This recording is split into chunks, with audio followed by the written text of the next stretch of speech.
और आइए देखते हैं हमारी खास पेशकश एजेंडा एट 9। बंगाल में सियासी लड़ाई और ईडी की ये कार्रवाई। जी हां, आपको बता दें जिस तरह से ये कार्रवाई हुई है, सीएम ममता पर सबूत मिटाने का आरोप लगा है। ईडी पहुंची हाईकोर्ट और आज जिस तरह से सुनवाई हो सकती है, तो ऐसे में यहां पर सीधे तौर पर ये कहा जा रहा है कि सीएम ममता पर सबूत मिटाने का आरोप है। तो ईडी रेड के खिलाफ ममता बनर्जी करेंगी मार्च और बस स्टैंड से हाजरा मोड़ तक ममता रैली निकालेंगी। वहीं हाईकोर्ट पहुंचेंगी, तो ऐसे में सुनवाई भी आज होनी है। तो ईडी रेड के खिलाफ ममता बनर्जी करेंगी मार्च। बस स्टैंड से हाजरा मोड़ तक ममता रैली भी निकालेंगी।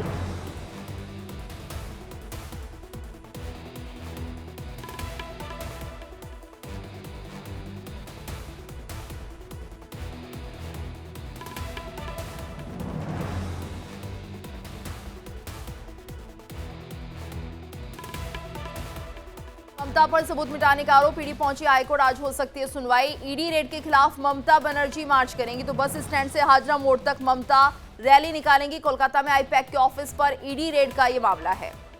तो बड़ी खबर आपको बता दें, ईडी और ममता हाईकोर्ट में आमने सामने होंगे। जिस तरह से आईपैक पर कार्रवाई की गई और ऐसे में आरोप लगाया ममता बनर्जी ने ईडी पर, और यहाँ पर ईडी भी अब कोर्ट का रुख करने जा रही है। तो ईडी ने आरोप लगाया कि पश्चिम बंगाल की मुख्यमंत्री ममता बनर्जी ने चुनाव सलाहकार आईपैक के प्रमुख प्रतीक जैन के घर पर छापेमारी के दौरान लैपटॉप, फोन और दस्तावेज हटाए। तो ईडी इस मामले को लेकर हाईकोर्ट पहुंच गई है और ये कार्रवाई कोयला तस्करी और मनी लॉन्ड्रिंग मामले से जुड़ी है, जिसमें आईपैक को हवाले के जरिए फंड ट्रांसफर का खुलासा हुआ है। तो मुख्यमंत्री ने इसे राजनीतिक मकसद बताया, जबकि ईडी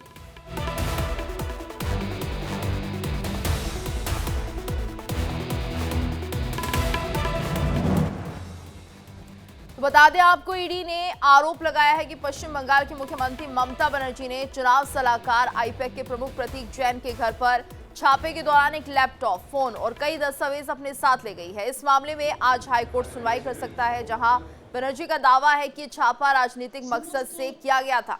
वहीं ईडी ने इन आरोपों से इनकार करते हुए कहा कि किसी भी राजनीतिक संगठन को निशाना बनाकर नहीं किया गया था।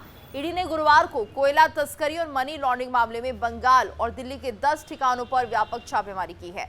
हालांकि इस कार्रवाई ने तब तक नाटकीय मोड़ ले लिया जब ईडी ने बंगाल की मुख्यमंत्री ममता बनर्जी पर जांच में बाधा डालने और महत्वपूर्ण सबूतों को जबरन ले जाने का गंभीर आरोप लगाया है। तो ईडी की जांच में इस तस्करी के पीछे एक बड़े हवाला नेटवर्क का पता चला है। जांच के अनुसार कोयला तस्करी से प्राप्त करोड़ों रुपए की अवैध कमाई को हवाला ऑपरेटर्स के जरिए यहां पर किस तरह से इस्तेमाल किया गया, ये बताया गया। वहीं आपको बता दें कि ईडी का कोलकाता में आईपैक ऑफिस पर छापा, आईपैक चीफ प्रतीक जैन के घर पर भी रेड है। तो टीएमसी से प्रतीक का करीबी संबंध बताया जा रहा है और ईडी की कार्रवाई कोयला घोटाले की जांच से संबंधित बताई जा रही है। तो जानकारी मिलते ही ममता मौके पर पहुंच गई और ममता ने कहा कि हमारी पार्टी के दस्तावेज भी ले गए हैं।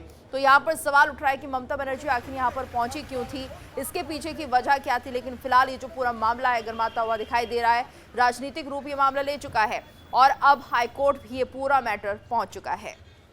तो ईडी वही आरोप लगा रही है कि ममता बनर्जी ने यहाँ पर कुछ ऐसे साक्ष्य मिटाने की कोशिश की है, कुछ ऐसे सबूत जो ईडी की कार्रवाई के लिए बहुत जरूरी थे वो अपने साथ ले गई हैं। तो ममता बनर्जी को पहले तो यहाँ पर आने की जरूरत क्या थी, ईडी सीधे तौर पर ये कह रही है, और उसके बाद उनके हाथ में जो हरी रंग की फाइल दिख रही है उसमें क्या था।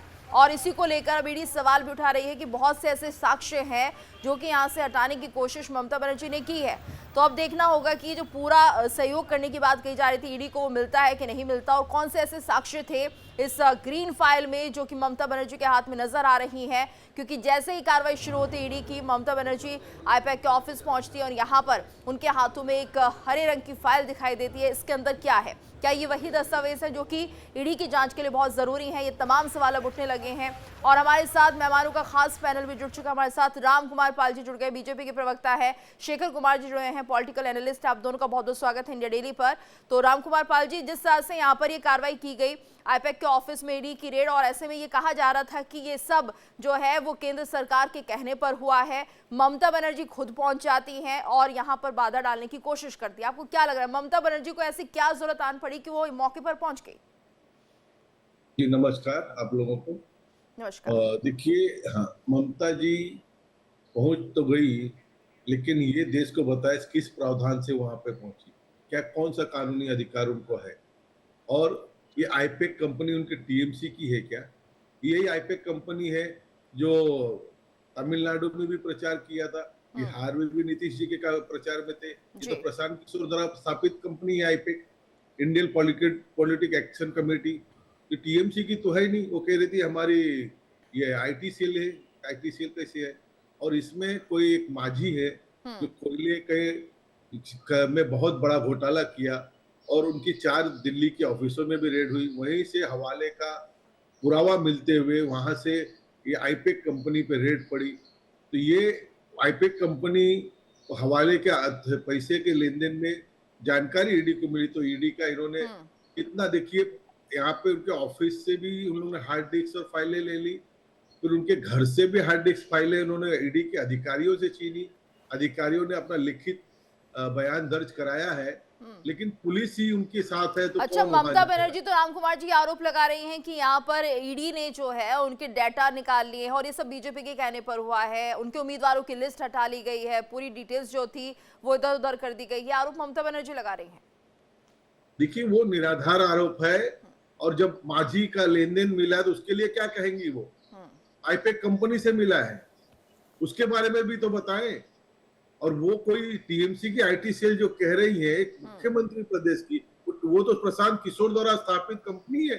कई प्रदेशों राज्यों के उन्होंने प्रचार किए हैं।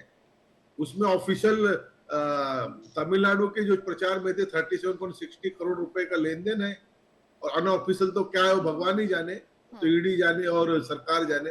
लेकिन इस तरह के वो जो इनके आईटी सेल तो नहीं हो, वो यही सरासर झूठ है उनका। ठीक है, और यानी कि दूसरी दोनों बात, पक्ष ये कह रहे हैं, एक तरफ ईडी कह रही है ममता बनर्जी ने जांच प्रभावित कर दी है और अब ममता बनर्जी कह रही है कि बीजेपी के कहने पर ये सब हो रहा है और हमारे डाटास निकाल लिए गए हैं। शेखर कुमार जी, आपका रिएक्शन।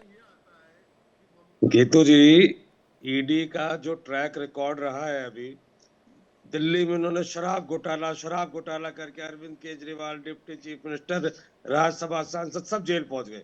चुनाव खत्म हो गया, बीजेपी जीत गई, आपको कहीं शराब घोटाला सुनाई देता है? झारखंड में इन्होंने सिटिंग चीफ मिनिस्टर को अरेस्ट कर लिया। झारखंड में क्या निकला? कोर्ट ने क्या बताया? तो यही ईडी है जो कहते थे मोदी जी की, अजीत पवार और इतने 1000 करोड़ का घोटाला, चक्की पीसिंग, आज वो बीजेपी के वॉशिंग मशीन में धुल के वहां डिप्टी सीएम बने हुए। यही विश्व शर्मा का हाल है, हेमंत विश्व शर्मा का। इन केसेस में कुछ नहीं हो रहा। अच्छा, ईडी जो है, इसके खिलाफ क्या भाजपा वाले जो अरविंद केजरीवाल को चोर कहते थे, जब ईडी आज 5 साल हो गए, जांच उसकी अब तक पूरी नहीं हुई, ट्रायल शुरू नहीं हुआ, तो क्या इन्हें ईडी डायरेक्टर का इस्तीफा नहीं मांगना चाहिए? लेकिन ये एक्सटेंशन मांगते सुप्रीम कोर्ट में जाके। अब चुनाव से जस्ट पहले बंगाल में भी वही काम करना कि ये जो प्रतीक जैन है वो एक्चुअली उनके ऑफिस बेयरर भी है टीएमसी के, उनके पास सारा डेटा है। अब आप चुनाव जीत नहीं पा रहे तो अब आप यही हथकंडे। और ऐसा नहीं है कि ये सिर्फ इसी केस में कर रहे हैं, ईडी का कोई सा केस बताइए जो कंक्लूजन पे पहुंचो, जहां देश के सिटिंग चीफ मिनिस्टर्स को अरेस्ट कर रही है ईडी, और आप बिना किसी सबूत के वहां पहुंच जाते, कोर्ट में प्रूफ कुछ कर नहीं पाते, जांच पूरी हो नहीं पाती, तो आपको ईडी डायरेक्टर पे गुस्सा आना चाहिए। उस पर तो नहीं आता, उसका इस्तीफा तो नहीं मांगते प्रधानमंत्री, उस पर लेकिन तो शेखर एक्शन नहीं कुमार लेते। जी, ये जो ममता बनर्जी के हाथ में एक फाइल है, वो किस तरह की फाइल है और उसमें क्या कुछ छिपाया जा रहा था और क्यों उन्होंने अपनी गाड़ी में फाइल रखवाई? उनके चुनाव से रिलेटेड कोई अपना इंटरनल डेटा है और उस फोन में वो इंटरनल सारी चीजें हैं। अब ईडी को इसी टाइम जब ये रेड क्यों याद आती है जहां जहां चुनाव हो रहा होता है? दिल्ली में यही करा जहां विपक्ष की सरकार थी, झारखंड में यही करा, यही काम इन्होंने अजीत पवार के साथ कर दिया, जो अजीत पवार का हृदय परिवर्तन हो गया। और ईडी जो बार बार नाकाम हो रही है, पूरे देश को इनको जवाब देना चाहिए ना भाजपा को, कि प्रधानमंत्री, गृह मंत्री इसमें क्या कर रहे हैं, कि किसी एक मामले में कहीं कंक्लूजन पे पहुंचे हो तो बता दे। और ये हेमंत बिश्व शर्मा, अजीत पवार वाले तो कितने पुराने मामले हो गए। राम कुमार जी, देखिए, कहा जा रहा है कि ईडी केंद्र के कहने पर चल रही है और कहीं भी कुछ निकलता नहीं है। अरविंद केजरीवाल का भी एग्जांपल यहां पर दिया जा रहा है कि शराब घोटाला मामला था लेकिन सामने कुछ नहीं आया। देखिए, इनकी दो मुंह वाली बात है। चलो अजीत दादा की बात करें तो जब उन पे आरोप लग रहे थे तो कहते हैं राजनीतिक आरोप है। हिमांशु बिश्वा शर्मा किस पार्टी में थे, कब उस पे आरोप लगे थे? तब तो राजनीतिक है। कितने बयान है आपके कांग्रेसियों के, ये राजनीतिक द्वेष से लगाया। और बाद में जब यहाँ पर आ गए तो बोले निर्दोष है, घोटाले हैं। अरे घोटाले किए हैं, आज क्यों नहीं घोटाले होते? आज घोटाला हो रहा है सड़कों का, करोड़ों लाखों में किलोमीटर का। आज घोटाला हो रहा है, विद्यालय बन रहे हैं। आज बिहार के अंदर 6 मेडिकल कॉलेज थे, आज 40 मेडिकल कॉलेज हो गए। ये बीजेपी घोटाला करती है, देश में निर्माण करती है। जब कलकत्ता के अंदर देखिए 16-16, 32-32 किलोमीटर के 8 लाइन रोड बने, टनल्स बने। ये घोटाला देश के लिए करती है सरकार। आप जैसे नहीं है, आप जिसका पक्ष ले रहे हो वो देश के लिए कितना कुछ करे। एक ब्रिज बनाना है तो 14 साल लगते थे, आज हमारे यहाँ एक अटल सेतु बना है 23 किलोमीटर का, 5 साल में पूरा हुआ। और हमारे यहाँ बांद्रा में एक सेतु ब्रिज बना है, 14 साल में कंप्लीट हुआ। एक वर्सोवा से घाटकों पर एक मेट्रो बनी, 12 साल में बनी। और यार यहाँ मेट्रो 3 साल में कंप्लीट होती है। ये होता है भ्रष्टाचार का कारण। डिलीवरी चाहिए, डिलीवरी जनता को। आप ये जो अभी माझी का क्या जवाब है, जो माझी का ट्रांजेक्शन आईपेक में, और आईपेक का टीएमसी का है क्या? आईपेक का तो प्रशांत किशोर ने स्थापना की थी, इंडियन पॉलिटिकल एक्शन कमेटी। आप पक्ष ले रहे हो, आप विशेष पढ़े लिखे हो, लेकिन ये बताइए टीएमसी का है जो प्रत्येक जन को आप कह रहे हैं कि उनके सैलरी पेड है, वो तो आईटेक के ये है, आईपेक टीएमसी है कि है? आप खाली जनता को ये बता दें, श्रोताओं की आईपेक टीएमसी का आईटीसीएल है। शेखर कुमार जी, बार बार ये बात ही सामने आ रही है कि आईपेक पे सीधे तौर पर उन्होंने कहा है कि टीएमसी से ही संबित रखती है ये कंपनी। तो ऐसे में एक तरह से डाटा एकत्रित तो बाकी पार्टियों का भी इनके पास होगा शेखर जी, तो फिर यहाँ पर ममता बनर्जी इतनी परेशान क्यों नजर आई? देखिए, जहाँ चुनाव होने वाला है अभी वो पूरा चुनाव उनका देख रहे थे, और ये जो पदाधिकारी होते हैं उनको तो कैसे सैलरी मिलती नहीं। भाजपा प्रवक्ता को कोई सैलरी मिलती है क्या भाजपा से? मेरा ये कहना है कि ये बात तो आगे की का विषय है जांच का, लेकिन इस टाइम जब पॉलिटिकल पार्टी चुनाव के टाइम पे क्यों ईडी काम करती है? और आज दिल्ली में इनकी सरकार है, आज शराब घोटाला कहा गया, शराब घोटाले को लेकर कोई खबर आती है? ईडी की कोई भी जांच सामने आ रही है क्या? वो जांच बंद हो चुकी है क्योंकि अब इनकी सरकार आ चुकी है।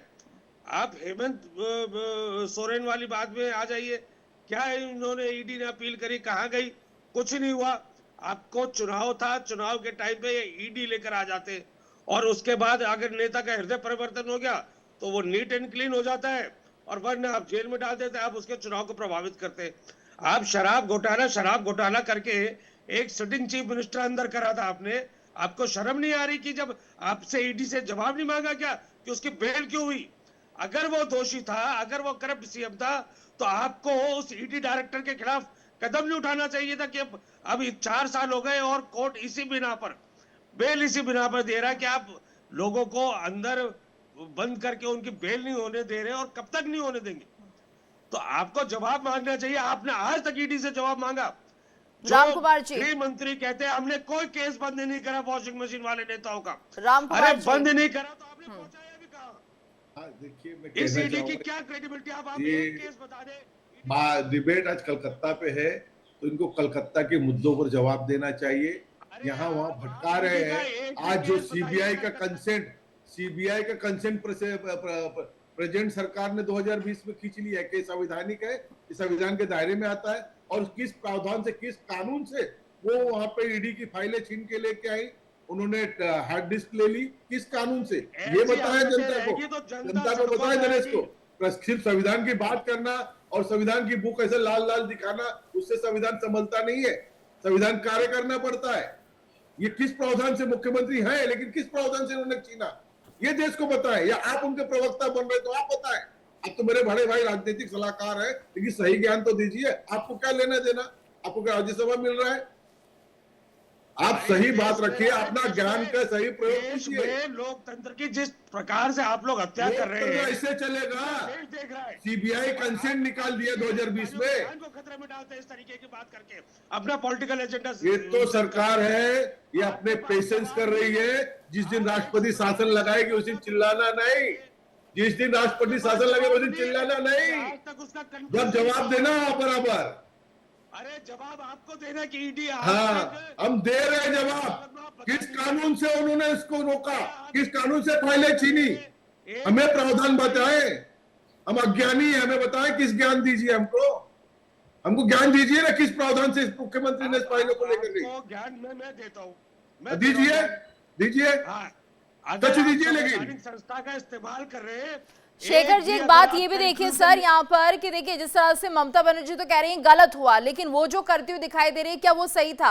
आप दूसरे को कह रहे हैं कि बीजेपी गलत है और ईडी गलत है, लेकिन ममता बनर्जी हाथ में फाइल लेकर खड़ी हो गई वहां पर, और क्या पता इस बारे में कि वो क्या छुपाने की कोशिश कर रही थी? ये तो तय नहीं हुआ कि ममता बनर्जी ने उस फाइल में क्या छुपाया है, तो इसका मतलब तो यही हुआ कुछ तो गड़बड़ ममता बनर्जी के लिए भी थी जो उस डाटा को छुपाने की कोशिश कर रही थी। जी, राजनीतिक दलों की अपनी रणनीति। शेखर जी बोलिए राजनीतिक रामकुमार जी एक सेकंड रुकेगा सर। शेखर जी बोलिए।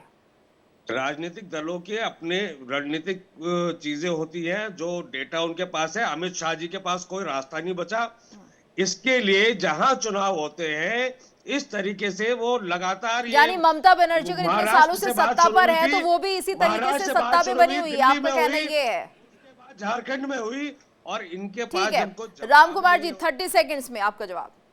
देखिए, इन्होंने कोई बात का जवाब नहीं दिया। जैसे ममता जी कह रहे हैं मेरे आईटीसीएल है, तो आईपेक कंपनी क्या है? टीएमसी की आईटीसीएल है क्या? उसकी स्थापना प्रशांत किशोर जी ने की थी, और कई राज्यों के, बिहार का भी नीतीश कुमार जी का, आंध्रा का, दिल्ली का और कलकत्ता का, सब पार्टियों का उन्होंने आईसी आईपेक कंपनी के तहत कार्य किया था। इसी में लेन देन है। तो ये क्यों नहीं कह रहे हैं कि वो झूठ है? झूठ कर रही है, आईटीसीएल उनका है।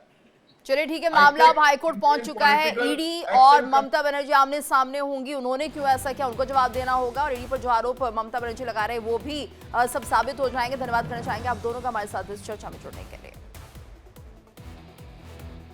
और इसी के साथ हमारी इस खास पेशकश में इतना ही। रुकेंगे एक छोटे से ब्रेक के लिए, लेकिन इंडिया डेली अब आपके स्मार्ट टीवी पर भी मौजूद है। इंडिया डेली 24/7 अब इन सभी प्लेटफॉर्म पर लाइव देखें।